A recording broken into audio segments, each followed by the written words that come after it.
Anadolu'nun dört bir yanında birbirinden uzak olsa da göz alıcı bir mimari bütünlüğün parçaları olan camiler ve onlardan biri. Elbistan Ulu Camii. Osmanlı döneminde defalarca onarılmış, Koca Sinan'a ise ilham olmuş Ulu Camii.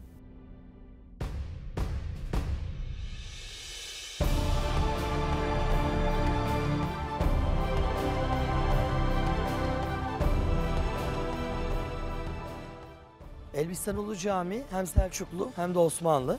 Çünkü Selçuklularda Alaaddin Keykubatıoğlu 2. Gıyasettin Keyhüsrev tarafından bu bölgenin valisi olan meşhur Çavlu Bey yaptırılan bir eser bu. Bölge valisi Çavlu Bey'in bizzat inşa etmiş olduğu bir cami bu. Fakat tabii 1507 yılında Şah İsmail'in saldırısıyla beraber Elbistan çok ciddi zarar görürken bu cami de bundan nasibini alıyor. Ve cami 1515 sonrası Osmanlıların Dulkadir Beyliğine getirmiş olduğu Şehsuvaroğlu Ali Bey tarafından yeniden inşa ediliyor. O büyük kitabe aslında caminin Selçuklular tarafından yapılmış kitabesi.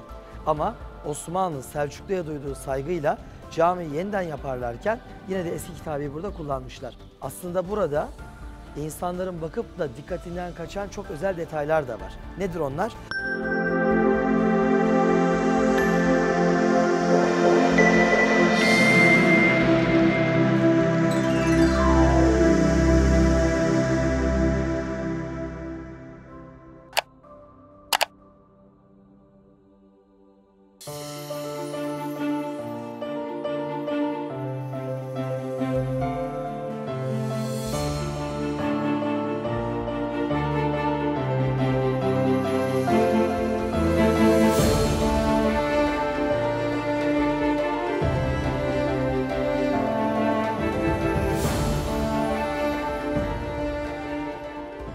Tarihi yalnızca kadim yapılarda, bin yıllık mabetlerde, görmüş geçirmiş çeşmelerde aramamak lazım.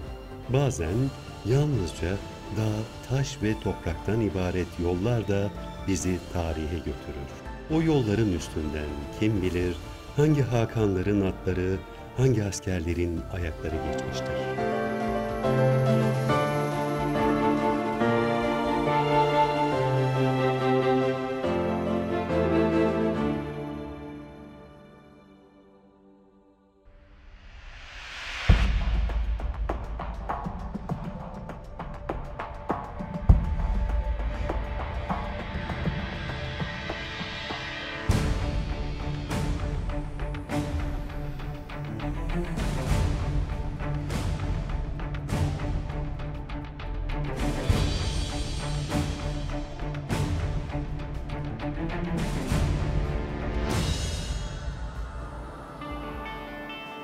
Elbistan coğrafyasındayız ve gözümüzü nereye çevirsek buram buram tarih kokan mekanlarla, ortamlarla karşılaşmaktayız. Burası o kadar eski bir coğrafya ki gözümüzü çevirip dağların eteklerine, ovalara, yaylalara baktığımızda birçok tümülüs görüyoruz ki onlardan bir tanesi de hemen yanımızda. Her ne kadar yol bir kısmını alıp götürmüş olsa da bu eski kral mezarları ki bunların bir kısmının Hititlere ait olduğu düşünülüyor. Dört bir tarafta biz bu tümülüsleri görmeye devam ediyoruz.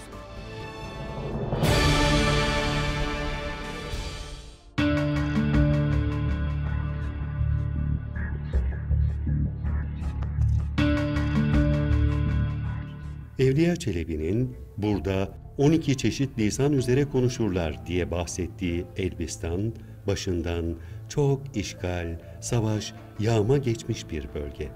Bölgenin bütün bu sahipsizlikten yakasını kurtarması Yavuz Sultan Selim'in 1515'teki fethiyle oluyor. Elbistan o günden bugüne Osmanlı ve Türkiye toprağı.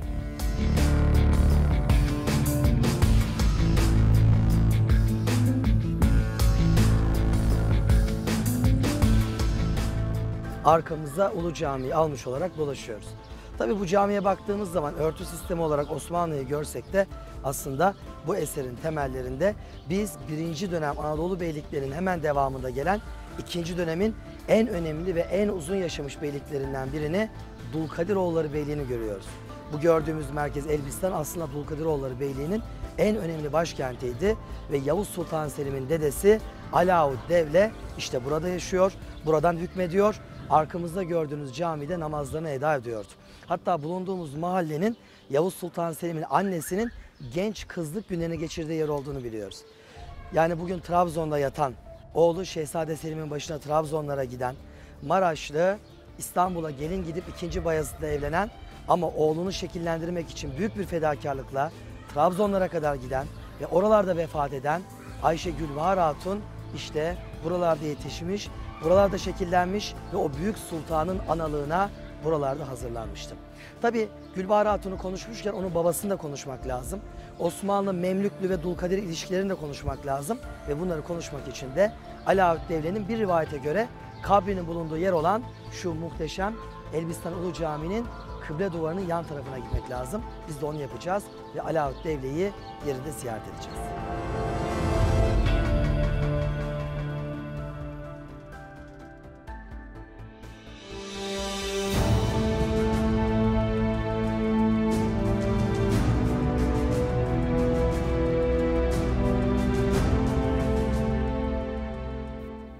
Alaaddin Devle'nin kabri Osmanlı'ya Yavuz gibi bir padişahı yetiştiren annenin babasına bir Fatiha okumak isteyenler için burada belki.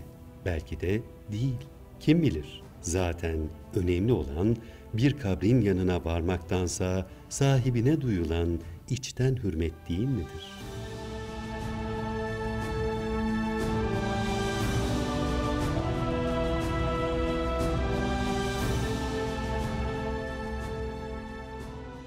Osmanlı Devleti'nin Anadolu'daki Türkmen Birliği'nin sağlama çabalarının aslında son halkalarından bir tanesi Alaaddin Devle ile yapılan mücadeleydi. Yıldırım Bayezid'le beraber başlayan Mersin'e kadar uzanan bir mücadeledir bu. Yıldırım Bayezid'in bu bölgelere kadar ulaştığını, buraları kuşattığını ama alamadığını biliyoruz. Özellikle Fatih Sultan Mehmet döneminde Anadolu Türkmen beylikleriyle çok sıkı ilişkiler vardı ve özellikle 1. Murat'tan başlamak üzere şu coğrafya Osmanlı Devleti'ne tam 5 tane gelin vermişti.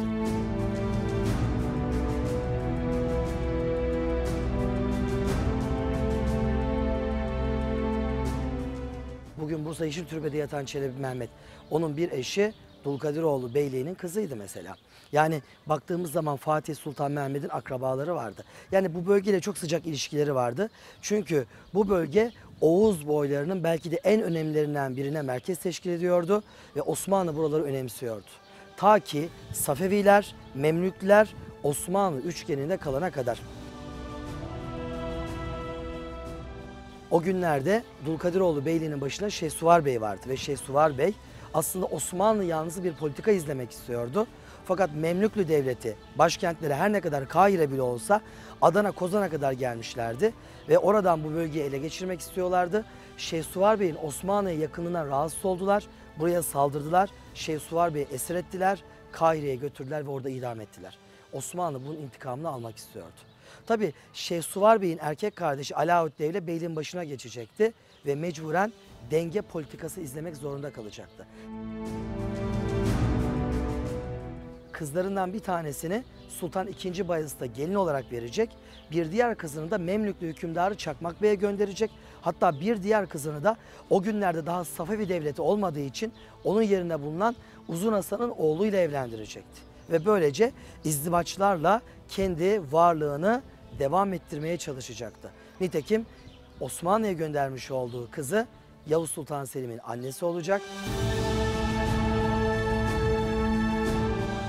Yavuz Sultan Selim aslında dedesiyle iyi geçinmek istiyordu ama o günlerde artık Uzun Hasan yoktu ve bu bölgede Şah İsmail vardı. Şah İsmail Sünni Türkmen Beyliği Dulkadirlerden son derece rahatsızdı ve etkisi altına almak istiyor. Onlar da bunu kabul etmiyordu ve 1507 yılında buraya Şah İsmail saldırdı ve resmen taş üzerine taş bırakmadı. Arkamda gördüğümüz bu tarihi Selçuklu Camii'ni öyle bir harabe haline getirdi ki Şehsuvar Bey'in oğlu Ali Bey bu camiyi neredeyse yeniden yaptırmak zorunda kalacaktı. Tabii Alaaddin Devle mecburen denge politikası güderken Yavuz'a sırtını dönecek. Yavuz Sultan Selim Şah İsmail'e Çaldıran Savaşı'na giderken dedesinden gerekli desteği görmeyecek ve bunun acısını Çaldıran dönüşü Turnadağ Savaşı'na çıkaracaktı. Bugün Göksun, Andırın dağları arasında bulunan Ördekli mevkiinde Turnadağ Savaşı yapılacak ve bu savaşı Alaaddin Devle kaybedecek ve Andırın dağlarına doğru kaçarken orada Osmanlı askerleri tarafından öldürülecekti. zayıf bir rivayet. Bu yıllarca başkent olarak kullandığı ve namazını da kılmış olduğu arkamızdaki Elbistan Ulu Camii'nin hemen bahçesindeki arkamızda gördüğünüz kabirde yatıyor. Ama kuvvetli bir rivayet Andırın dağlarındaki bugün biraz yıkıntı vaziyette bulunan türbesine metfun Alaaddin Devle. Osmanlı düşmanına bile son dönemde bir hata yapmış olsa da yine de korurdu, saygı gösterirdi. Alaaddin Devle Bozkurt Bey son dönemdeki hareketlerine rağmen Osmanlı saygınlığını korumuş, eserleri muhafaza edilmişti ve o akrabalık bağıyla Dulkadiroğlu toplumu Osmanlı'nın baş tacı olmuş ve Şeyhsuvaroğlu Ali Bey bu bölgenin hakimi olarak bağlılığını sürdürmüş ve burası çok özel bir Osmanlı eyaleti olarak hayatiyetini uzun yüzyıllar devam ettirmişti. Ve Alaaddin Devle'nin devamı olan Maraş merkezli Elbistan bölgesi, bu coğrafya, bu cami, bu kabir ve bu civarda gördüğümüz birçok eser, hatta Elbistan sokaklarında gezerken okuduğumuz tabelalar bizlere hep o dönemi anlatmaya devam ediyor.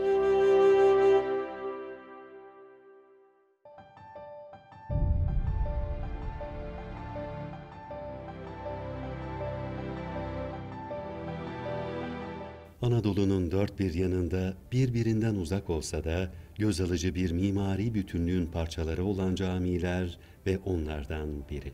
Elbistan Ulu Camii. Osmanlı döneminde defalarca onarılmış, Koca Sinan'a ise ilham olmuş Ulu Camii.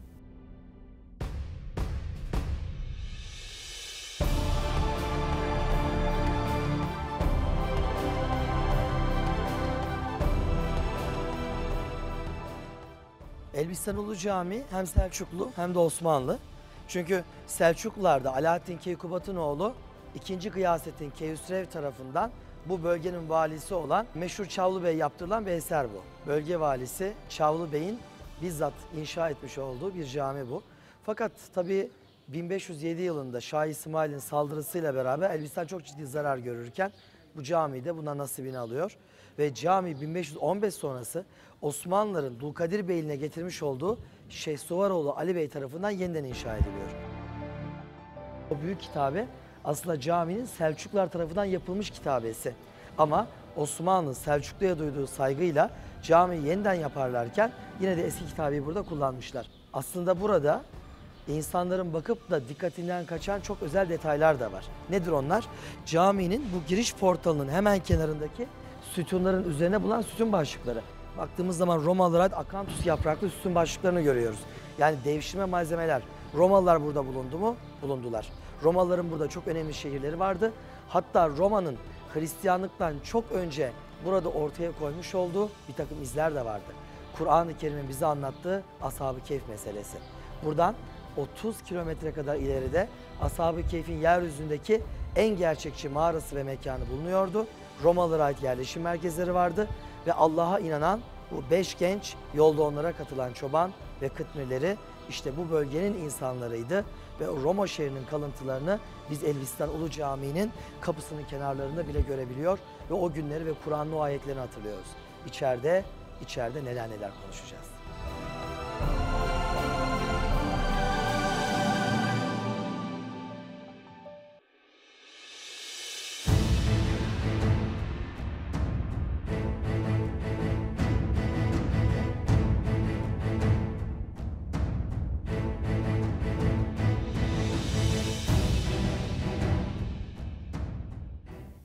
Elbistan Ulu Camii, Osmanlı ve Selçuklu mimarisi meraklıları için de doğru bir adres. 8 köşeli kasnak üzerine bina edilmiş merkezi kubbesiyle bu mabet, klasik merkezi plan şemasının en erken uygulamalarından biri.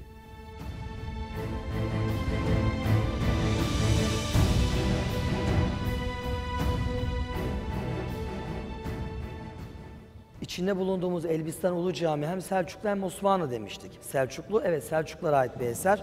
Osmanlı çünkü 1507 Şah İsmail'in buraları yıkması sonrası Osmanlı'nın Dulkadiroğlu Beyliği'nin başına getirdiği Şeyhsuvar Ali Bey'in restorasyonu. Caminin üst örtü sistemi tamamen elden geçirildi ve öyle bir örtü sistemi yapıldı ki başımızı kaldırıp yukarıya baktığımız zaman bizi şaşırtan bir manzara. Bir ana kubbeye 4 tane yarım kubbe görüyoruz. Yani Mimar Sinan'ın benim çıraklık eserim dediği İstanbul Şehzadebaşı Camii'nin birebir aynısı. Yani Mimar Sinan'ın Yavuz Sultan Selim dönemi devşirmesi olduğunu biliyoruz. Ve Mimar Sinan'ın Kanuni'nin erken döneminde Doğu seferlerine çıktığını ve o gün Van'a kadar geldiğini biliyoruz. Demek ki o dönemde Mimar Sinan bu eserleri gördü, inceledi ve üzerine koyarak bu yonca planının en gelişmiş formunu Şehzadebaşı Camii'nde uygulamış oldu.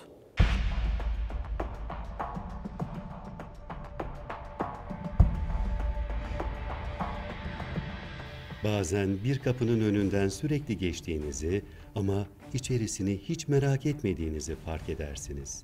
Bir gün içeriye girmeye karar verdiğinizde sizi yüzyıllarca geriye götürecek izler, kalıntılar çıkar karşınıza. Elbistan Ulu Camii'nin içerisinde bizi şaşırtan bir takım mimari detaylar da var. Mesela tam arkamda gördüğünüz Hünkâr Mahveli. Bir caminin içerisinde genelde 3 türlü mahvel olur. Hünkâr Mahveli, Kadınlar Mahveli ve bir de Müezzin Mahveli. Hanımların namaz kıldığı arka bölümde balkon üst kısımda bulunan Kadınlar Mahveli. Müezzin Mahveli farklı zamanlarda farklı yerlere hep konulmuştur. Ama bu camideki Müezzin Mahveli bizi şaşırtıyor. Çok farklı ve ender görülen bir form. Giriş kapısının hemen kenarında yanlarda 2 balkon şeklinde ve hem de çok erken bir dönem 1515 eğer Şehsuvaroğlu Ali Bey tarafından yapılmış hali ise.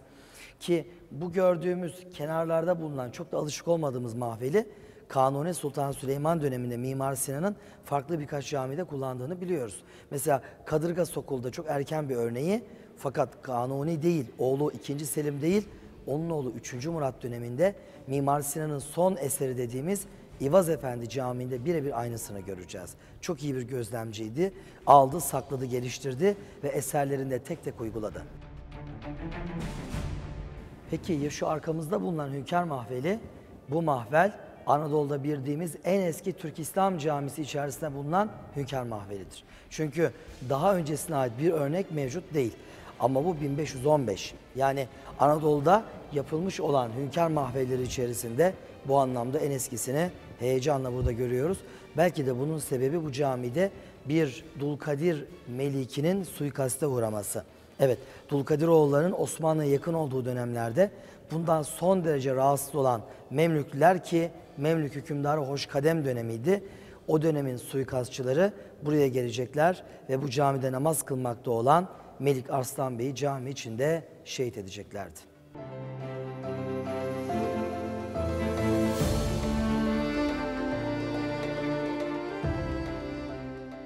Elbistan, İslam medeniyeti karşısındaki en büyük tehdit olan Moğol gücünün ve iktidarının son bulduğu, İslam ülkelerinin kaderinin değiştiği yerdi. Şimdi sessiz, kuru, yalnız görünen topraklar, tarih boyunca akla hayale sığmayacak manzaralara şehadet etmişlerdi. Yolunuz düşerse mutlaka dolaşın Elbistan'ı. Sultan Baybars'ı ve askerlerini anmayı unutmayın.